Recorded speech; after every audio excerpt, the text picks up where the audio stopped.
اعوذ باللہ من الشیطان اللعین الرجیم بسم اللہ الرحمن الرحیم وبہ نستعین وہو خیر ناصر ومعین۔ دروس معارف اہل بیت علیہم الصلاۃ والسلام میں آج کے مختصر درس کا موضوع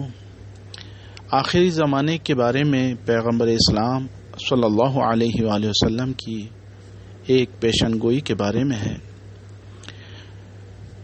حضرت ارشاد فرماتے ہیں سیاتی علی الناس زمان لا یکرمون العلماء الا بصوب حسن ولا يسمعون القرآن الا بصوت حسن ولا يعبدون الله الا في شهر رمضان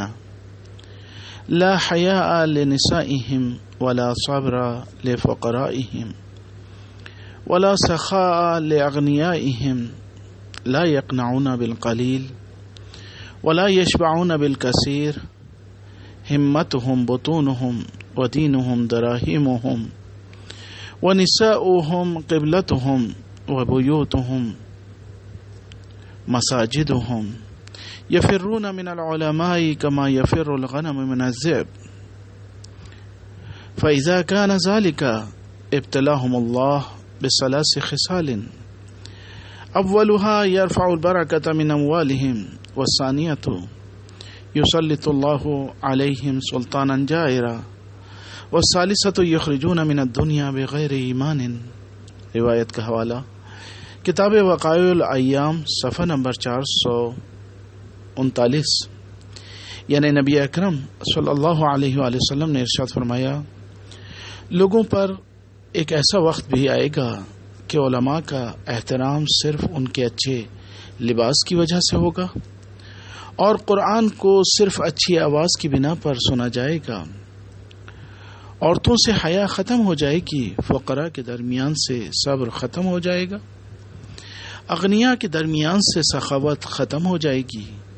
لوگ تھوڑے مال پر قناعت نہیں کریں گے اور کثیر مال کے باوجود سیراب نہیں ہوں گے، لوگوں کا تمام ہم و غم فکر ان کا شکم ہوگا، ان کا دین ان کے درہم و دینار ہوں گے، لوگ علماء سے اس طرح سے دور بھاگیں گے جس طرح بھیڑیے سے بھاگتا ہے۔ لہذا جب لوگوں میں یہ علامتیں پائی جائیں گی تو اللہ تبارک و تعالی ایسے لوگوں کو 3 قسم کے عذاب میں مبتلا کرے گا۔ نمبر 1 یہ کہ ان کے مال سے برکت اٹھا لے گا، دوسرا یہ کہ